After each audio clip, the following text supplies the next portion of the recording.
نظم سرائے سے جڑے بہنوں اور بھائیوں، آپ کے لیے دعائے خیر و برکت۔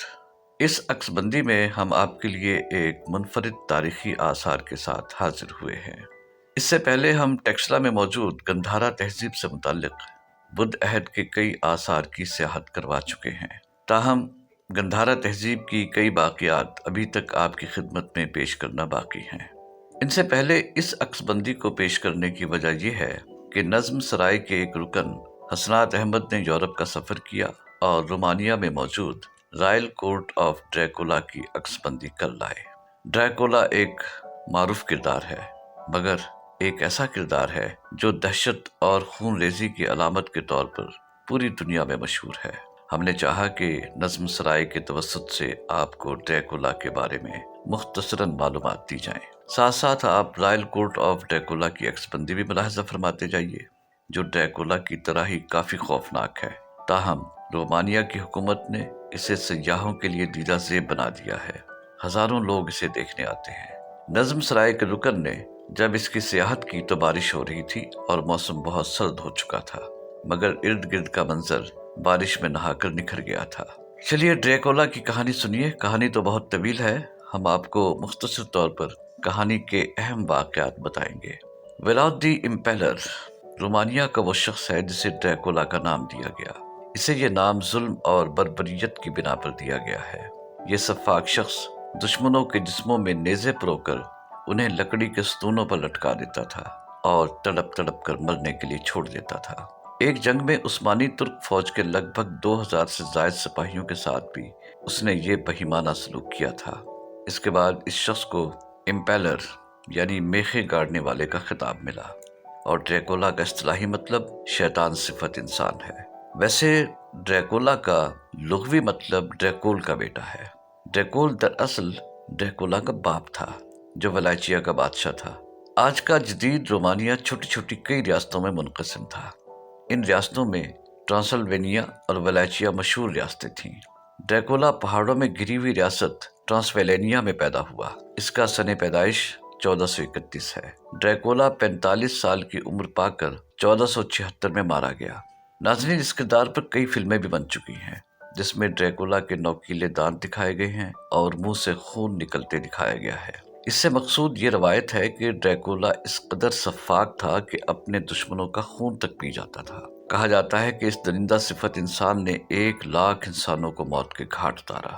روایت کے مطابق ڈریکولا کے باپ نے سلطنت عثمانیہ سے مفاہمت کر لی تھی، اور اس نے اپنے بیٹوں راڈو اور ویلاد دی امپیلر عرف ڈریکولا کو تعلیم حاصل کرنے کے لیے قسطنطنیہ یعنی موجودہ استنبول بھیجا تھا۔ اس وقت سلطان مراد سلطنت عثمانیہ کا حکمران تھا۔ بعض تاریخ دانوں کے نزدیک ڈریکولا کے باپ کو سلطنت عثمانیہ کے حکمران نے بغاوت کے الزام میں طلب کیا۔ ڈریکولا کے باپ کے ساتھ ڈریکولا اور اس کا بڑا بھائی راڈو بھی آئے۔ یہ دونوں بھائی ابھی کم سن تھے۔ ڈریکولا کے باپ کو اس شرط پر واپس جانے کی اجازت دے دی گئی کہ وہ اپنے دونوں بیٹوں کو قسطنطنیہ چھوڑ جائے گا، تاکہ وہ دوبارہ بغاوت نہ کر سکے اور سلطنت عثمانیہ کا وفادار رہے۔ قسطنطنیہ میں قیام کے دوران ڈریکولا کے بڑے بھائی راڈو نے مسلمان اساتذہ کے زیر اثر اسلام قبول کر لیا، مگر ویلاد دی امپیلر عرف ڈریکولا کے دل میں سلطنت عثمانیہ کے خلاف بغض اور تعصب موجود رہا۔ ادھر ڈریکولا کے باپ کو ولاچیا کی قریبی یورپی ریاست ٹرانسویلینیا کے حکمران نے سلطنت عثمانیہ کے خلاف بغاوت میں ساتھ دینے پر مجبور کیا۔ ڈریکولا کا باپ اس مہم میں کیسے اس کا ساتھ دے سکتا تھا، جبکہ اس کے دو بیٹے سلطنت عثمانیہ کے دارالخلافہ قسطنطنیہ میں موجود تھے؟ لہٰذا ٹرانسویلینیا کے حکمران ڈریکولا کے باپ کے خلاف ہو گئے۔ انجام کار اسے قتل کر کے ولاچیا کے ریاستی امور اپنے ہاتھ میں لے لیے۔ جب ڈریکولا کو اپنے والد کے قتل کی خبر ملی تو وہ اپنے علاقے میں چلا آیا اور اپنے باپ کی جگہ متمکن ہونے کی جدوجہد کرنے لگا۔ ایک روایت کے مطابق عثمانیہ سلطنت کے سلطان نے ہی ویلاد دی امپیلر عرف ڈریکولا کو ولاچیا کی باغ ڈور سنبھالنے کے لیے بھیجا تھا۔ سلطان نے ایسا اس لیے کیا تھا کہ عیسائی ریاست پر ایک عیسائی کی ہی حکومت ٹھیک طریقے سے چل سکتی تھی اور امن و امان کو کوئی خطرہ نہ ہو سکتا تھا۔ البتہ عثمانی سلطان نے ویلاد دی امپیلر کو باقاعدگی سے خراج دینے کا حکم دیا تھا۔ حکومت سنبھالنے کے بعد ویلاد دی امپیلر عرف ڈریکولا نے سلطنت عثمانیہ کو نظر انداز کرنا شروع کر دیا اور خراج دینے سے انکاری ہو گیا۔